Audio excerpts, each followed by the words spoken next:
हर पीर से जुमे अपना पसंदीदा शो न्यूज़ वाइज यूट्यूब पर देखने के लिए डॉन न्यूज़ के ऑफिशियल चैनल पर आएं और सब्सक्राइब करना मत भूलें, बेल आइकॉन को प्रेस करें।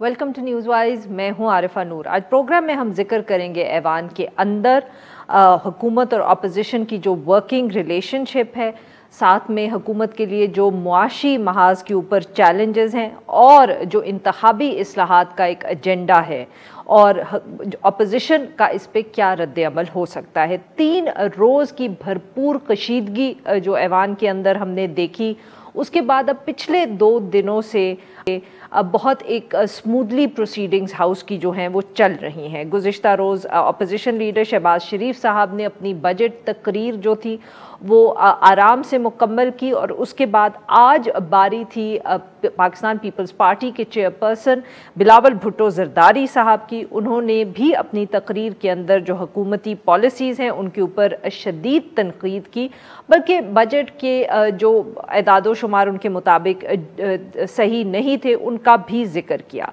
जवाब के अंदर वफाकी वज़ीर हमाद अज़हर साहब ने बिलावल भुट्टो ज़रदारी साहब पे और उनकी जमात पर सिंध के अंदर मिस गवर्नेंस का इल्ज़ाम लगाया। मगर जब हमाद अज़हर साहब ने अपनी तकरीर शुरू की तो शहबाज शरीफ साहब और बिलावल भुट्टो ज़रदारी साहब दोनों ऐवान से उठकर चले गए। अगरचा अब ऐवान की जो कार्रवाई है वो शुरू तो हो चुकी है, मगर अब भी अपोजिशन और हुकूमत की जो एक वर्किंग रिलेशनशिप है वो किस हद तक वर्किंग रिलेशनशिप होगी, और ख़ास तौर पर जो लेजिस्लेशन है और स्पेसिफ़िकली जो इंतखाबी इस्लाहात का मामला है उसके ऊपर हुकूमत को अपोजिशन की कोऑपरेशन की ज़रूरत तो है, मगर क्या वो ये हासिल कर पाएंगे, ये सवाल जो है ये बार बार उठाया जा रहा है। इसके साथ साथ गुज़िश्ता रोज़ स्पीकर कौमी असम्बली ने ये ऐलान किया था कि 10 जून को 21 के करीब असम्बली से जो पास होने वाले क़वानीन थे उनके ऊपर अपोजिशन ने क्योंकि एतराज़ किया है तो इसलिए एक रिव्यू कमेटी बना दी गई है। मगर आज जो मुशीर पार्लियामेंट्री अफेयर्स के हैं डॉक्टर बाबर अवान साहब, उन्होंने एक प्रेस कॉन्फ्रेंस की जिसमें उन्होंने दावा किया कि हुकूमत किसी भी पास किए हुए कानून के ऊपर नज़रसानी नहीं करेगी। आखिर हुकूमत अब अपोजिशन के हवाले से क्या सोच रही है, और ये जो सीज़ फायर आजकल हमें नज़र आ रहा है ये सिर्फ वक्ती है, इस हवाले से हम बात करेंगे हुकूमत से, but after a short break. Stay with अस।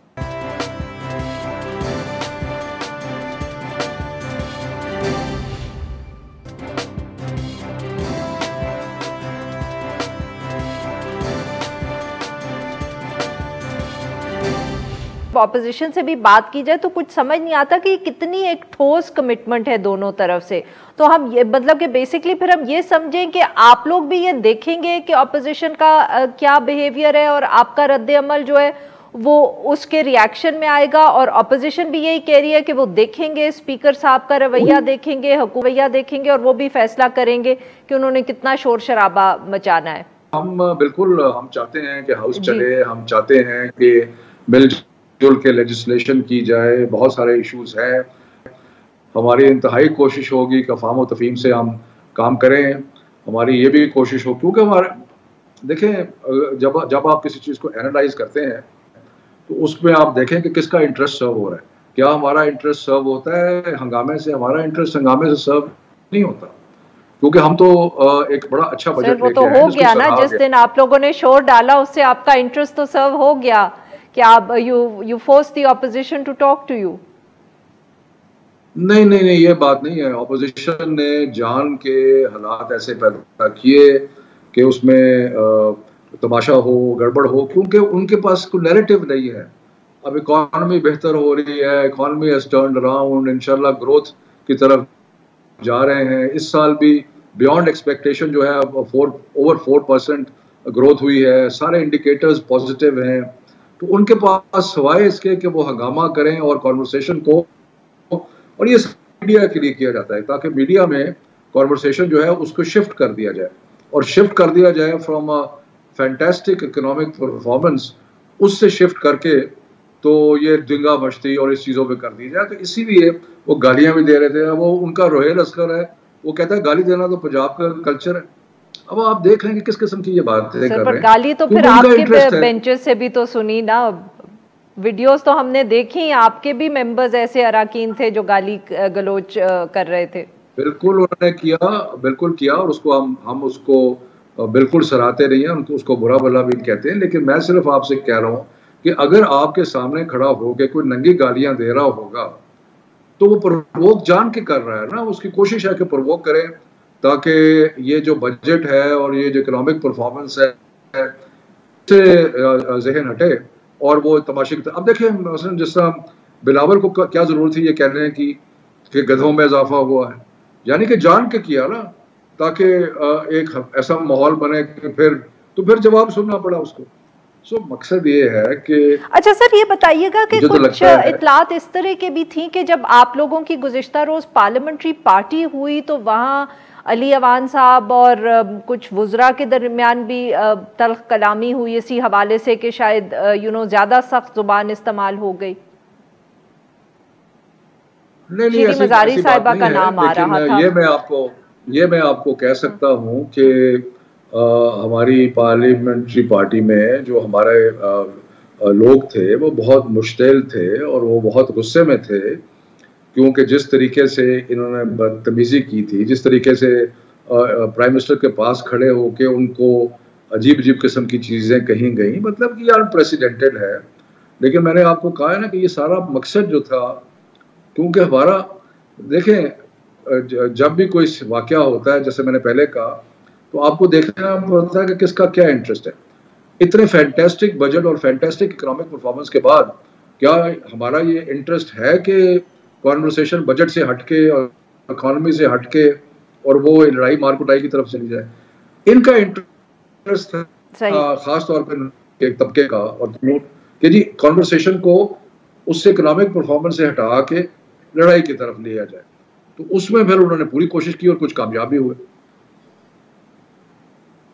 अच्छा सर ये बताइए, आज जो ऑब्वियसली इतलात भी आई हैं, ऑपोजिशन भी कंफर्म कर रही है, आप लोगों ने भी जिक्र किया कि स्पीकर साहब ने कि जो डेप्यूटी स्पीकर के खिलाफ वोट ऑफ नो कॉन्फिडेंस था उसको अपोजिशन ने इस शर्त पर वापस किया है कि जो बिल्स जो थे, जो कवानीन नेशनल असेंबली से बहुत जल्दी पास किए गए, उनके ऊपर एक रिव्यू कमेटी बनाई जाएगी।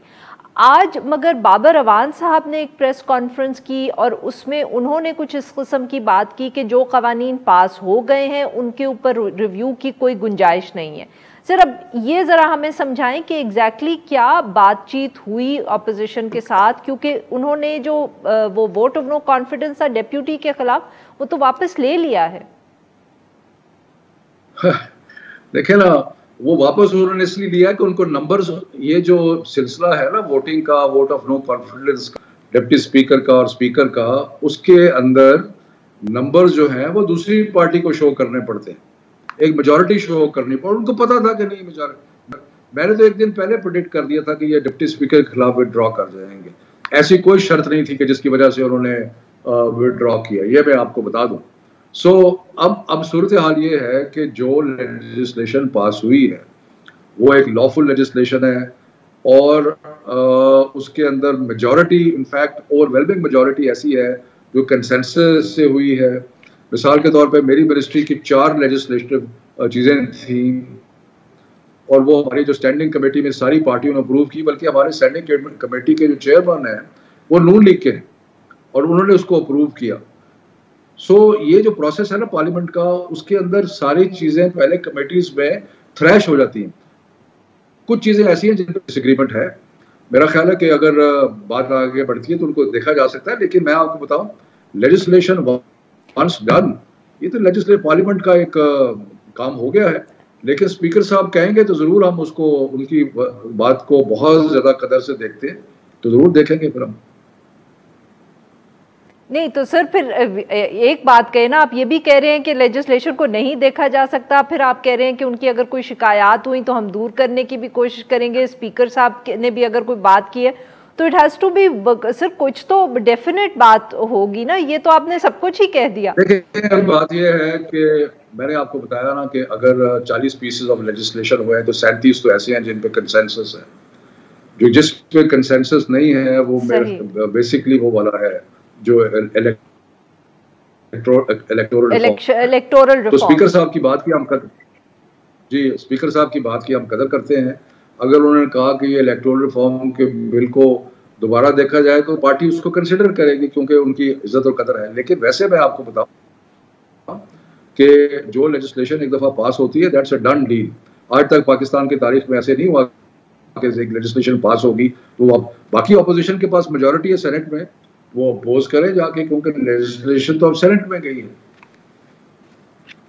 अच्छा सर, तो ये जो आपने कहा कि स्पीकर साहब ने अगर ऐसी कोई बात की तो उनकी कदर करते हैं और उसको कंसिडर करेंगे, तो सर ये फिर आप ये कह रहे हैं कि पाकिस्तान तहरीक इंसाफ की पार्लियामेंट्री पार्टी रिकंसिडर करेगी पाकिस्तान तहरीक इंसाफ की हुकूमत, या वजीर आजम साहब? ये कहाँ और कब होगा सर?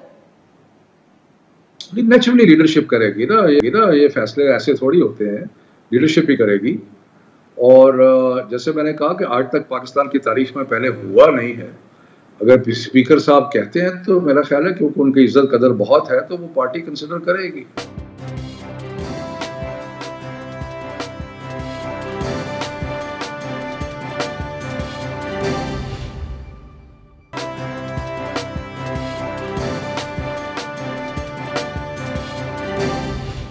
Welcome back. प्रोग्राम के इस हिस्से में हम हुकूमत और अपोजिशन के जो ताल्लुकात हैं और आइंदा दिनों में आने के हवाले से क्या मंजरनामा हो सकता है, कितनी जो ये सीज़ फायर आजकल हम देख रहे हैं ये कितना चलेगा या नहीं चलेगा, इस हवाले से हम एक तफसीली तज्जिया हासिल करने की कोशिश करेंगे। हमारे साथ मौजूद है इस वक्त मंसूर अली खान साहब, सीनियर सहाफ़ी हैं, एंकर पर्सन है एक्सप्रेस न्यूज़ पे। Welcome to the show sir. जी मंसूर साहब, आप किस तरह देख रहे हैं जो ये पार्लियामेंट के अंदर 2 दिनों से हम इतना सीज फायर देख रहे हैं? Do you think it will be like the ceasefire at the LOC के 2-3 दिन सुकून से गुजरेंगे and then it will be back to some the firing will begin yet again? I think you give a very good example. I agree with you, और मुझे भी यही लगता है कि ये बेशक मोमेंटरीली तो इस वक्त एक सीज फायर हो गया है, but in the coming months I see much more aggression, और मुझे लग रहा है कि मामलात जो हैं वो इसी तरह दोबारा भी ख़राब होंगे।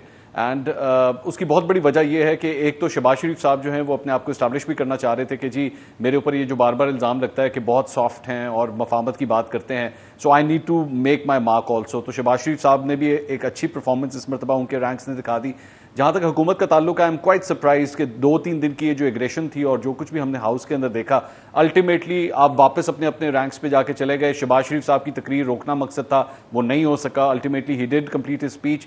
तो ये इस सारी चीज़ का फ़ायदा क्या हुआ? और दूसरी बात यह कि हुकूमत और अपोजिशन ने भी एक अच्छा मुका आपस में कर लिया। ये कहते थे जी हम किसी को NRO नहीं देंगे, यहाँ पे लोगों ने एक दूसरे के ऊपर किताबें भी फेंकी, एक दूसरे को गालियाँ भी दी, नाजेबा ज़बान भी इस्तेमाल की गई, लेकिन उसके बाद एवरीथिंग इज़ हंकी डोरी, आपस में बैठ के तय कर लिया जी हम आपको माफ़ कर देते हैं, आप हमें माफ़ कर दें, and let's go back to normal. तो इट्स क्वाइट सरप्राइजिंग। और हुकूमत के ऊपर ज़्यादा जिम्मेदारी थी, हाउस उनके पास है और इस हाउस के अंदर डिकोरम मेंटेन करना स्पीकर की जिम्मेदारी थी, but I think they have all failed on all ends. बिल्कुल सही। हमारे साथ हमें ज्वाइन किया है जी डॉक्टर मोहित पीरजादा साहब ने, ये एक कॉलमनिस्ट है, एंकर पर्सन है 92 न्यूज़ पे। Welcome to the show sir. Doctor Mohit, Mansoor साहब अभी जिक्र कर रहे थे कि वो किस तरह देख रहे हैं जो पार्लियामेंट के अंदर पिछले दिनों हमने बहुत हंगामा देखा, उसके बाद एक सीज़ फायर देखा, 2 दिन काफ़ी हम कह सकते हैं पीसफुली प्रोसीडिंग्स चली। तो सर आपका क्या ख्याल है कि ये हमें अब आने वाले दिनों में क्या नज़र आएगा कि ये कोऑपरेशन बढ़ सकती है? जिस तरह की दोनों तरफ से इतलात आ रही हैं, कमिटमेंट्स भी की गई, मगर कुछ ख़ास क्लियर नहीं है, या हमें यही होगा कि कुछ दिनों बाद पता चलेगा कि हुकूमत कहेगी अपोजिशन जो थी उसने गलत समझा, अपोजिशन कहेगी जो हुकूमत ने हमसे कमिटमेंट की वो उस पर खड़े नहीं रहे, और फिर वही धींगा मुश्ती शुरू हो जाएगी पार्लियामेंट के अंदर? Arifa, thank you so much for taking me. देखिए, ये जो धींगा मुश्ती, ये बदतमीज़ी है, ये तो खैर कोई नई नहीं है पाकिस्तान की पार्लियामेंट में। ये तो जैसा कि मेरे ख्याल रोहिल अस्कर साहब ने कहा कि कल्चर है बदकिस्मती से, और कोई नई चीज़ नहीं है। यहाँ इस दफ़ा ऐसा लगता है कि तहरीक इंसाफ जो है उन्होंने डिसाइड किया हुआ था कि हमने भी करके दिखानी है बदतमीज़ी, और उन्होंने कहा भी है टेलीविज़न प्रोग्राम्स के अंदर। लेकिन अब हम उससे आगे निकलते हैं। देखिए, काउंसिल ऑफ कॉमन इंटरेस्ट की जो मीटिंग हुई है वहाँ पे सिंध ने पानी इंडस वाटर की शेयर के हवाले से उन्होंने एतजाज़ खड़े किए, उन्होंने इलेक्ट्रिसिटी पॉलिसी जो है नेशनल इलेक्ट्रिसिटी पॉलिसी 2021-22 उसके हवाले से एतजाज़ खड़े किए। तो उनके जो भी कंसर्न्स हैं 15 उनकी रिकमेंडेशन जो है कहा जा रहा है कि मान ली गई हैं। तो शोरों का अपनी जगह पे, लड़ाई झगड़ा अपनी जगह पे, लेकिन जो बेसिक इकनॉमिक पॉलिसी है उसमें आपको एक कोऑपरेशन जो है वो उसके साथ साथ जो है नज़र आती है। साथ ही मुझे शक यह है कि दर हकीकत पीपल्स पार्टी का और पीटीआई का कोई इतना क्लैश है नहीं, क्योंकि गुज़श्ता एक हफ्ते से पीटीआई ऐसी मूव्स या मैयर करती नज़र आ रही है जहां वो सिंध के अंदर फंड्स कंट्रोल करना, फेडरेशन से डायरेक्टली चीज़ों को डायरेक्ट करना, कि वो कुछ ऐसा लगता है कि एक पीपल्स पार्टी के मुकाबले में अपनी एक पॉपुलैरिटी वहाँ बढ़ाना चाहते हैं कराची के अंदर, सिंध में। लेकिन बुनियादी झगड़ा जो तहरीक इंसाफ का है इमरान खान की, वो उनका पीपीपी से नहीं है, वो उनका पीएमएलएन से है, जो उनकी मेन कंपेटिटर है, जो पंजाब की सबसे बड़ी पार्टी है, जिसकी मकबूलियत वहीं पे है, जिसके रैंक एंड फाइल वहीं पे खड़े हैं, जो ज़िमनी इंतखाबात में अच्छा परफॉर्म कर रही। तो जो मुकाबला है वो पीटीआई वर्सेस पीएमएलएन। बिल्कुल मंसूर साहब, यही बात मुकाबला पीटीआई वर्सेस पीएमएलएन है, बट सर इसके अंदर जो अब सबसे बड़ा मसला आने वाले दिनों में हो सकता है वो इलेक्टोरल रिफॉर्म्स के पैकेज पे ही होगा, क्योंकि अब वो कानून जो है हुकूमत कहती है पास हो गया है, पीएमएलएन जो है वो एतराज़ात ऑपोजिशन जनरली कर रही है, कहते हैं अब कमेटी भी बन गई है, उस पर भी कोई हुकूमत में क्लैरिटी नहीं है। सर उसको आप किस तरह देख रहे हैं?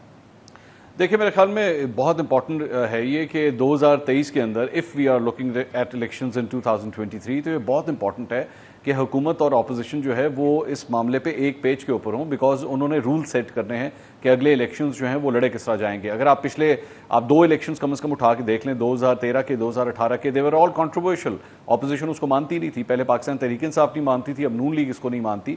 तो अगर ये कहा जाए कि जी हुकूमत इसकी टोन सेट कर लेगी और हुकूमत डिसाइड कर लेगी, चाहे वो ओवरसीज़ पाकिस्तानीज़ के हवाले से हो या फिर इलेक्ट्रॉनिक वोटिंग मशीनों के हवाले से हो, वो दोनों पॉइंट्स जो हैं वो इस वक्त नून लीग उसको एक्सेप्ट करने को तैयार नहीं है, और बल्कि मुत्तहिदा अपोजिशन की मैं बात करूंगा, they are not willing to accept it. लेकिन पाकिस्तान तहरीक इंसाफ सिर्फ इन्हीं दो पॉइंट्स के ऊपर एतराज है उनको। देखिए, मेरे ख्याल में जो मेजर कम से कम पॉइंट्स है वो तो यही हैं, बाकी माइनर पॉइंट्स हैं वो उसके ऊपर मेरा नहीं ख्याल कि ऐसी कोई ज़्यादा प्रॉब्लम एरियाज उसके ऊपर आएंगे।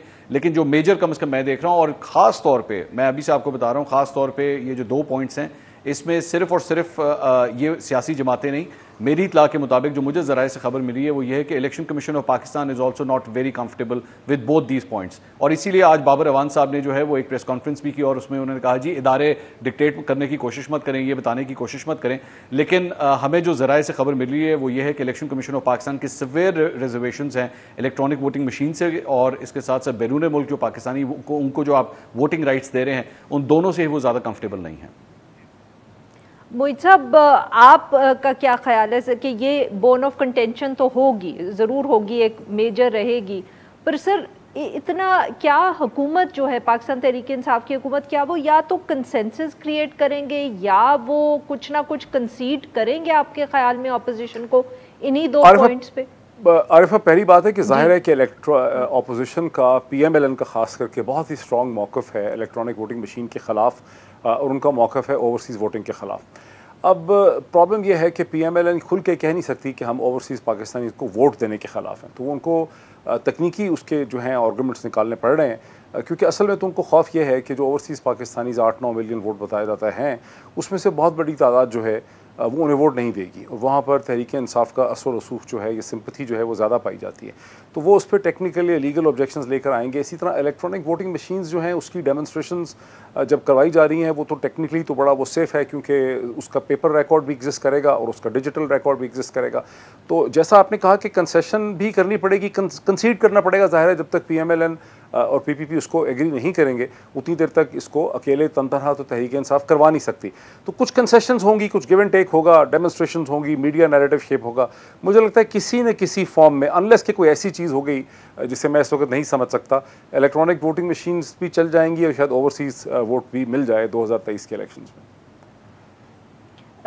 सॉरी सर, आप ये कह रहे हैं कि आपके ख्याल में ईवीएम्स की भी जो इस्तेमाल है उस पर कानून साजी कर पाएगी पाकिस्तान तहरीक इंसाफ? देखिए, give and take a few concessions. मैं ये कह रहा हूँ कि ज़ाहिर है मनाने की कोशिश करेंगे, अगर बिल्कुल ही ना मना सके, अब ये इस वक्त तो हम नहीं कह सकते कि अगर पीएमएलएन ने डिसाइड किया कि हमने हर सूरत नहीं होने देना, लेकिन चूंकि बहुत से प्रपोजल, काउंटर प्रपोजल्स और चीज़ें सामने लाई जा रही हैं, जैसे कि जिस तरह से सुप्रीम कोर्ट ऑफ पाकिस्तान ने कहा था कि इलेक्ट्रॉनिक वोटिंग मशीन्स होनी चाहिए या तरीकाकार क्या होना चाहिए ओवरसीज़ वोट का, उस हिसाब से प्रेजेंटेशंस और डेमोन्स्ट्रेशन दी जा रही हैं। अच्छा, जहाँ तक इलेक्शन कमीशन का, मंसूर बिल्कुल ठीक कह रहे हैं कि इलेक्शन कमीशन की बड़ी रिजर्वेशंस हैं दोनों चीज़ों के ऊपर, लेकिन आपको याद होगा कि चंद हफ्ते पहले शौकत महमूद साहब ने और तहरीक इंसाफ के और लीडरान ने बाकायदा एक प्रेस कॉन्फ्रेंस में ये कहा था कि भाई इलेक्शन कमीशन ऑफ पाकिस्तान को अपने खिलाफ समझते हैं, हॉस्टाइल समझते हैं, और उनकी नज़र में इस इलेक्शन कमीशन ऑफ पाकिस्तान को मुस्ताफ़ी हो जाना चाहिए।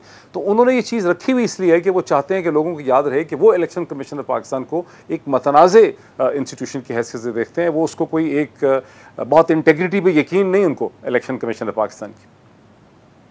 सही जी। मंसूर साहब, आपने अपने पहले जवाब में सर एक बहुत इंटरेस्टिंग दिलचस्प बात की थी। आपने कहा था शहबाज शरीफ साहब वो भी अपने आप को मनवाना चाहते थे कि वो भी एक सख्त स्टैंड ले सकते हैं। तो सर क्या आप ये कहने की कोशिश कर रहे थे कि जो पार्लियामेंट के अंदर उस दिन हमने धींगा मुश्ती देखी या बदतमीज़ी देखी, पाकिस्तान तहरीक इंसाफ की अपनी वजूहात थी, बट PMLN की तरफ से शायद शहबाज शरीफ साहब भी अपने आप को इस्टेब्लिश कर रहे थे, इसलिए उन्होंने भी अपनी जमात को ज़्यादा रोकने की उस वक्त कोशिश नहीं की? आई एग्री विद यू, बिल्कुल इसी तरह ही है। और अगर आप इसके उठा के विजुअल्स आप उठा के देख लीजिए तो I don't see Shehbaz Sharif stopping anyone. मुझे तो कोई भी किसी भी नून लीग का कोई शख्स जो है वो नज़र नहीं आया, उन्होंने किसी को मना नहीं किया। वरना नॉर्मली शहबाज शरीफ साहब जो हैं वो इस किस्म के जो एग्रेसिव किस्म के जो पोस्चर्स होते हैं अपने आप को ज़रा उससे दूर ही रखते हैं। लेकिन चाहे रुहेल असगर साहब का टाकरा हो जाए अली अवान साहब के साथ या और भी जिसमें नून लीग के स्पेसिफिक लोग थे, और ख़ास तौर पर बड़े डेरोगेटरी किस्म के नारे लगाए जा रहे थे प्राइम मिनिस्टर इमरान खान साहब के हवाले से, और जहाँ से लगाए जा रहे थे वहाँ पर शहबाज शरीफ साहब सिर्फ चंद फीट के ऊपर बैठे हुए थे। वो चाहते तो मना भी कर सकते थे कि भाई ये लैंग्वेज कम से कम कौमी असेंबली में नहीं इस्तेमाल होनी चाहिए, लेकिन वो नहीं हुआ। सो एक रीज़न जाहिर बात है शहबाज शरीफ साहब के ऊपर भी इस बात का प्रेशर है कि लोग बार बार यही कहते थे जी आपके अंदर एग्रेशन नहीं है। Maryam Nawaz is the name जिनके अंदर एग्रेशन नज़र आता है, शी इज़ द वन जो क्राउड को पुल करती हैं। तो मुझे भी कम से कम अपना मार्क दिखाना है और ऑपोजिशन के साथ काम करने के हवाले से द न्यू फॉर्मूला है इसके जी हम जो कुछ भी करेंगे वो पार्लियामेंट के अंदर करेंगे। We will not fight on the streets. Maryam Nawaz का वो प्लेग्राउंड है, वहाँ पे वो ये काम करती हैं, तो अब हमने वो गेम नहीं खेलनी, PDM वाली गेम नहीं खेलनी। जो कुछ भी करना है कौमी असेंबली के अंदर करना है, and that is the reason I think that was a golden chance जो शहबाज शरीफ साहब ने इस्तेमाल किया है। और विजुअली पिछले 3 दिन से आप देख लीजिए शहबाज शरीफ साहब की एक स्पीच जो एक दिन में खत्म हो सकती थी वो हुकूमत की मदद से वो 3 दिन तक ड्रैग होती रही। 3 दिन तक शहबाज शरीफ साहब जो है वो ए टाइम लेते रहे। इससे बढ़ के और क्या हो सकता था? बिल्कुल सही। नाज़रीन, लेंगे हम एक छोटा सा ब्रेक, जब हम ब्रेक से वापस आएंगे तो अपने मेहमानों से गुफ्तगू जारी रखेंगे। Stay with us.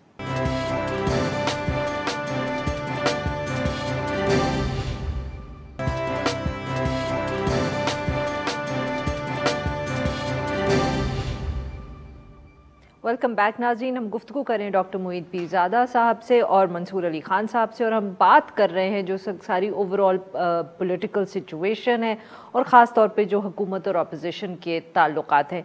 डॉक्टर साहब, पार्लियामेंट का जिक्र हो गया, बजट का क्योंकि वक्त है, तो सर ये बार बार इत्तला आ रही है कि एक तरफ बजट जो है वो IMF से जो कंडीशनैलिटीज़ थी उस तरीके से शायद इतना शेप नहीं दिया गया, और शौकत तरीन साहब अभी भी उनसे बात कर रहे हैं। इस तरह की भी इत्तला आई है कि टॉक्स को डिफ़र कर दिया गया है, कोई फैसला नहीं हुआ।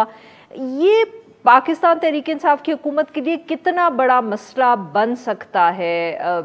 Because economy has been their biggest challenge. Opposition के साथ तो जो लड़ाई झगड़े हैं वो है ही सही, बट सबसे बड़ा चैलेंज तो उनके लिए सर मईशत ही रहा है। बिल्कुल सही है। देखिए, ऑपोजिशन के साथ भी उनका जो झगड़ा है वो भी जहां ऑपोजिशन का हाथ भारी पड़ता है, उनको एक बयानिया शेप करने का मौका मिलता है, वो इसीलिए मिलता है कि मईशत के बहुत शदीद किस्म के मसाइल हैं और किसी के पास उनका हल नहीं है।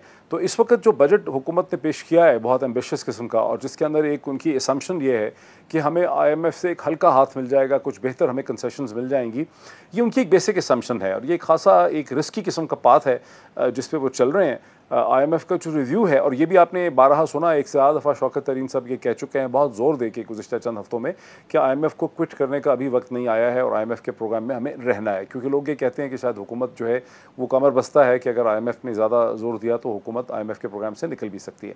तो अब सूरत हाल ये है कि जो IMF ने जुलाई में रिव्यू करना था वो उनको 2 महीने के लिए उस रिव्यू को डेफर कर दिया गया है और वो बात चली गई है कहीं सितंबर में। और IMF के साथ जो 2 लिंक्ड इंस्टीट्यूशन हैं जो IMF की तरफ देखते हैं, वर्ल्ड बैंक और एशियन डेवलपमेंट बैंक, और जो दोनों 2 से 3 बिलियन डॉलर का बजटरी सपोर्ट पाकिस्तान को हर बरस देते हैं, उन दोनों ने भी अपनी बजटरी सपोर्ट को कम कर दिया है, कुछ उन्होंने डेफर भी कर दिया। लेकिन यहाँ पे खुर्रम हुसैन जो हमारे इकनॉमिक कॉलम लिखते हैं, आप ही के हम एल्डॉन में लिखते हैं, उन्होंने एक बहुत दिलचस्प कॉलम लिखा था। मेरी भी अंडरस्टैंडिंग यही है कि पाकिस्तान की हुकूमत और IMF के दरमियान एक सहफरीकी किस्म की, उन्होंने लिखा था कि 2 टॉक्स हो रही हैं। मुझे शक है कि 3 किस्म की टॉक्स हो रही हैं।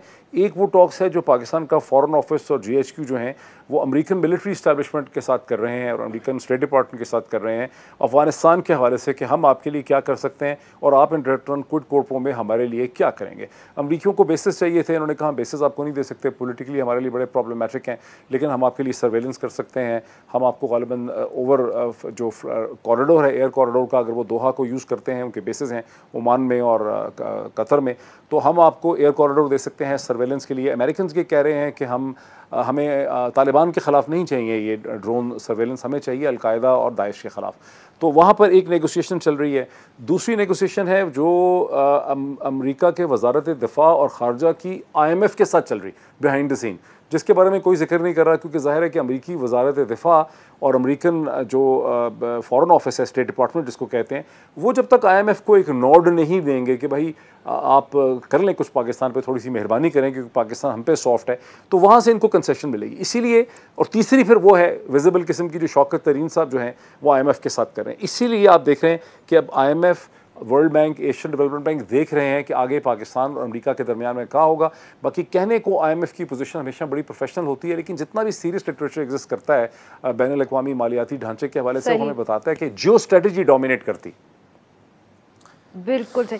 मंसूर साहब, अब आपने शहबाज शरीफ साहब पे sort of keeping the questioning there sir, Shahbaz Sharif साहब अब अगर पार्लियामेंट के अंदर क्या सचमुच जमात की सारी एनर्जीज फोकस कर पाएंगे? आपने खुद जिक्र किया क्योंकि ऑब्वियसली बाहर मरियम नवाज साहिबा हैं, वो डोमिनेट करती हैं, स्ट्रीट पावर, जलसे में लोग उनको अट्रैक्ट वो करती हैं, she is the crowd puller. पर क्या जमात के अंदर, क्योंकि ये दोनों नज़रिए, ये दोनों बातें मौजूद हैं, PDM भी अभी किसी ना किसी फॉर्म में तो जिंदा ही है, तो क्या सचमुच पाकिस्तान मुस्लिम लीग नवाज की सारी एनर्जी शहबाज शरीफ साहब अब पार्लियामेंट के अंदर फोकस कर पाएंगे? मुझे लगता है कि कर पाएंगे, और इसकी बहुत बड़ी रीज़न ये है कि अगर आप मरियम नवाज साहिबा की रिसेंटली एक्टिविटीज़, पॉलिटिकल एक्टिविटीज़ देखिए तो वो इस तरह लगता है कि हाइबरनेशन मोड के अंदर वो चली गई हैं। वंस और ट्वाइस इन 2 days और 3 days वो एक ट्वीट ज़रूर कर देती हैं, लेकिन उसके अलावा और कुछ नहीं है। उनकी कैमरे के सामने प्रेजेंस काफ़ी कम हो गई है, पॉलिटिकल मीटिंग्स ख़त्म हो गई हैं। शहबाज शरीफ साहब जब से बाहर आए हैं, ऑब्वियसली शुरू में एक क्लैश था, ये हकीकत है कि क्लैश था। मरियम नवाज जो बयान दे रही थी और शहबाज शरीफ साहब जो बयान दे रहे थे, दोनों में एक तजाद पाया जाता था। लेकिन उसके बाद पार्टी के इंटरनली जो फीडबैक गया, नवाज शरीफ साहब को लंदन के अंदर जो फीडबैक गया, उसके बाद ये फैसला हुआ कि नहीं, शहबाज शरीफ साहब को जो है वो ये रोल दिया जाए, शहबाज शरीफ साहब को एंकर रोल जो है वो अदा करने दिया जाए। And I think now that is exactly what he is doing. But having said that, ये सिर्फ तब तक है जब तक नून लीग को नज़र आता है कि हमारे लिए एक फेवरेबल ग्राउंड मौजूद है। जिस दिन ये ना हुआ, जिस दिन उन्हें लगा कि जी अब हमें दोबारा से वो फेवर्स नहीं मिल रही, या जो हमें एक ब्रीदिंग स्पेस मिलनी चाहिए वो हमें नहीं मिल रही, तो ऑब्वियसली मरियम नवाज फिर से एकदम जो है वो एक्टिव हो जाएंगी। लेकिन वही जिस तरह अक्सर ये कहा जाता है कि बैड कॉप गुड कॉप का फॉर्मूला ये दोनों खेल रहे हैं और उसी तरह ही चल रहा है। लेकिन I think right now as we talk, Shahbaz Sharif साहब जो हैं वो लीड के अंदर है और वही फिलहाल पॉलिटिकली मुस्लिम लीग नून को लीड करेंगे। मोहित साहब, जो मंसूर साहब कह रहे हैं, बेसिंग ऑन दिस अजम्पशन, तो क्या हम अब ये एक दफ़े फिर समझें कि मौलाना फजलुर रहमान साहब जो हैं, ही इज़ बीन, जिसको अंग्रेजी में कहते हैं ना, left out in the cold? जी आरिफा, अभी तो ऐसा ही लग रहा है कि मौलाना फजलुर रहमान और मरियम नवाज साहिबा का जो एक अलायंस था पॉलिटिकल, वो फ्लॉप हो गया। यानी जो चीज़ शुरू हुई थी सितंबर 2020 से और जिसने कंटिन्यू किया मार्च 2021 तक, तो PDM जब कमज़ोर पड़ी है और उसमें डिसएग्रीमेंट्स जो हैं वो इमर्ज कर गए हैं, जो बड़े नेचुरल फॉल्ट लाइन से, बिकॉज पीपल्स पार्टी के अपने इंटरेस्ट थे। उसके बाद से मौलाना थोड़े से पेरिफेरी में चले गए हैं, और मेरा ख्याल है कि मौलाना और मरियम नवाज साहिबा और किसी हद तक नवाज शरीफ साहब और कुछ महीनों के बाद, अब समझें अगले साल में जब इलेक्शन बहुत करीब आ जाएगा, उसके बाद फिर उनकी रीसर्फेसिंग होगी। और मुझे फ्यूचर में यही लगता है कि जो फोर्स होगी जो वो मरियम नवाज साहिबा की होगी, बिकॉज कैरिज्मा उनका है, जोर भी उनका है, कुछ पॉलिटिकल उनको गैप कैरी करना है, कुछ थोड़ा सा वहाँ पे एक शार्प कर्व है लर्निंग का, पाकिस्तान की तारीख के हवाले से, इस्टेब्लिशमेंट के रोल के हवाले से, हिंदुस्तान के रोल के हवाले से, मगरब के रोल के हवाले से। तो वो अभी तक एक रेजिस्टेंस पॉलिटिक्स के उस तरह देख रही हैं, वो अभी तक गवर्निंग पॉलिटिक्स में नहीं आ रही कि गवर्नर के क्या, जो गवर्न करना है, जिसने रूल करना है, उसके सामने किस किस्म की रियल पॉलिटिक किस्म के चैलेंज। हम देखें कि इमरान खान साहब भी बहुत शॉटें मारते थे जब तक कंटेनर पे थे, पावर में नहीं थे, पर कितनी चीज़ों में हम्बल हो गए हैं, टैक्सेस के हवाले से, ओवरसीज़ पाकिस्तानीज़ के हवाले से, अमेरिका के हवाले से, हिंदुस्तान के हवाले से, ट्रेड के हवाले से, हर चीज़ में उनको हकीकत का सामना करना पड़ा। तो मरियम नवाज़ को भी कैच करना है, लेकिन लीडर मरियम नवाज़ ही। मंसूर साहब, लीडर मरियम नवाज साहिबा ही हैं तो, और मगर इस वक्त अगर शहबाज शरीफ साहब इन कंट्रोल है, तो क्या पंजाब में कोई अब तब्दीली की गुंजाइश है? जो पाकिस्तान पीपल्स पार्टी की तरफ से एक दफ़े प्रपोजल आया था, वो बिलावल भुट्टो साहब तो ये भी कहते थे कि वो शहबाज शरीफ साहब से उन्होंने डिस्कस किया है। क्या हम देख सकते हैं आने वाले दिनों में कि वो जो प्रपोजल्स पीपीपी के थे उनके ऊपर कोई मूवमेंट होगी, कुछ पीएमएलएन उनका साथ देगी? देखिए, मैं आपको इसमें शरीफ ख़ानदान के सोर्सेज को मैं कोट करके आपके सामने ये चीज़ रख देता हूँ। मेरी जो नाम अभी थोड़ी देर पहले आपने सारे लिए हैं, उसी में से एक सोर्स से मेरी बात हुई थी, तो मैंने स्पेसिफिकली यही सवाल उनके सामने रखा था कि जी Punjab is there for the taking, आप लोग क्यों नहीं मूव कर रहे, आखिर रीज़न क्या है, what is that thing which is stopping you. तो उनका बड़ा सीधा सीधा जवाब था, उन्होंने कहा जी बात नंबर्स की नहीं है, फ्रैंकली स्पीकिंग पंजाब में नंबर्स इशू नहीं है हमारे लिए। हमारे पास पाकिस्तान तहरीक इंसाफ के कई लोग हैं जो हमारे साथ राब्ते में हैं, जहांगीर तरीन ग्रुप के अलावा मैं बात कर रहा हूँ, तो नंबर का इज़ नॉट द इशू। लेकिन प्रॉब्लम यह है कि अब हमने ये फैसला किया है कि जब तक हमें वो ग्रीन सिग्नल नहीं आएगा, जहाँ से ग्रीन सिग्नल आना चाहिए, तब तक हम किसी किस्म की मूवमेंट नहीं करेंगे। और वो जब मुझे ये बात कही गई थी, this is a few months back, लेकिन उसके बाद जो एक सीक्वेंस ऑफ इवेंट्स हुआ है, उससे भी ये नज़र आ रहा है कि अब इन लोगों ने ये फैसला किया है कि कोई ऐसी चीज़ नहीं की जाएगी जो ग्रीन सिग्नल जहाँ से आता है उसके अगेंस्ट जाए। तो ये आगे भी पॉलिटिक्स मुझे लग रहा है इसी तरह ही चलेगी, और अगले इलेक्शंस के अंदर जब इनकी एंट्री होगी, जिसमें नवाज शरीफ साहब और मरियम नवाज की जो एक्टिविटीज़ की बात हो रही थी, डॉक्टर साहब अभी थोड़ी देर पहले कह रहे थे, मुझे ये फील होता है कि अब अगर वो भी होगी, एक्टिविटीज़ जिस किस्म की भी होंगी, अल्फाज का चुनाव, तकरीरें किस तरह की होंगी, जुमले किस तरह के बनाए जाएंगे, उसमें भी इस चीज़ का ख्याल रखा जाएगा कि जहाँ से ग्रीन सिग्नल आता है वहाँ से कहीं लाल सिग्नल ना आ जाए। बहुत बहुत शुक्रिया हमारे दो मेहमानों का, उन्होंने हमारे निकाला। नाजरीन, आज के लिए बस इतना ही। Now we will be back on Monday.